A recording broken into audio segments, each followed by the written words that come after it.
இன்றே டவுன்லோட் செய்து உங்கள் ஃபேவரட் ஷோக்களை என்ஜாய் பண்ணுங்க. ஹலோ. ஹலோ லக்ஷ்மி. சொல்லுங்க. நான் எதிர்பாராம ஒரு ஷாப்பிங் மாலுக்கு வந்திருக்கேன். இங்க ட்ரெஸ் கலெக்ஷன்ஸ் எல்லாம் ரொம்ப நல்லா இருக்கு. அந்த மாதிரி ட்ரெஸ் நீ போடுவியான்னு தெரியல. உனக்கு ஒன்று வாங்கவா? ஷாப்பிங் மால்ல இருக்கீங்களா? எந்த shopping mall? Sujatha shopping mall. அப்படியா? எந்த ஃப்ளோர்?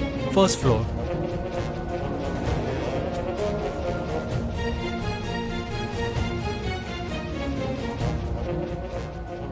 நான் ஏன் கேட்டேன்னா, ஒரு வாட்டி பின்னாடி திரும்பி பாருங்க, உங்களுக்கே தெரியும்.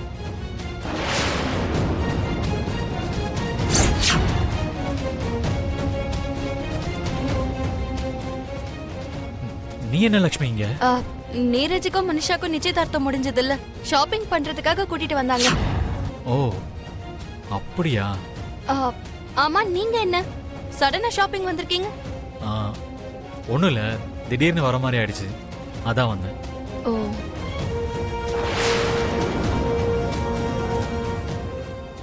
இவன் இதுக்கு முன்னாடி வேற ஷர்ட்ல போட்டிருந்தான், அதுக்குள்ள ஷர்ட்டை எப்படி மாத்தினா? இந்த மித்ரா நல்லா கேம் ஆடிட்டு இருக்கான். நீ என்னதான் நாடகம் ஆடினாலும் உன்னை போட்டு கொடுக்காம விட மாட்டேன்.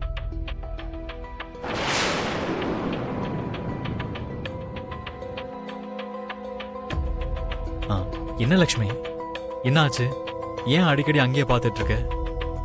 உங்களுக்கு ஒரு விஷயம் சொல்லணுங்க. என்னது? மனிஷாவும் இங்கதான் ஷாப்பிங் வந்திருக்கா தெரியுமா?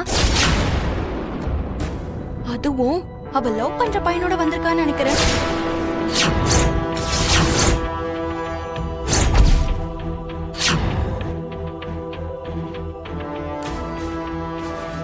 மனிஷா லவ் பண்ற பையனா? நீ என்ன சொல்ற லக்ஷ்மி? ஆமாங்க, மனிஷாவை லவ் பண்ண பையன் அவளோட நிச்சயதார்த்த அன்னைக்கு கூட வந்திருந்தா. மனிஷாவை சந்திக்கிறதுக்காக நிறைய முயற்சி பண்ணா. லெட்டர் எழுதி அதை அவகிட்ட கொண்டு சேர்க்கவும் செஞ்சா.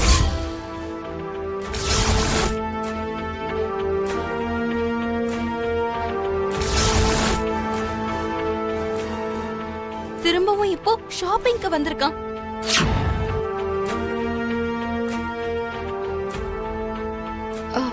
மனிஷாவை அவன் ஏதாவது தொந்தரவு பண்றானான்னு எனக்கு டவுட்டா இருக்கு.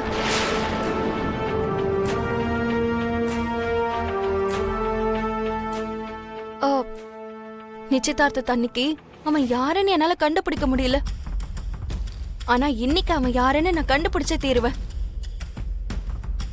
அதெல்லாம் உனக்கு எதுக்கு லக்ஷ்மி? அப்படி இல்லைங்க, அந்த பையனால மனிஷா ஏதாவது பிரச்சனையில மாட்டிப்பாளோன்னு எனக்கு சந்தேகமா இருக்குங்க.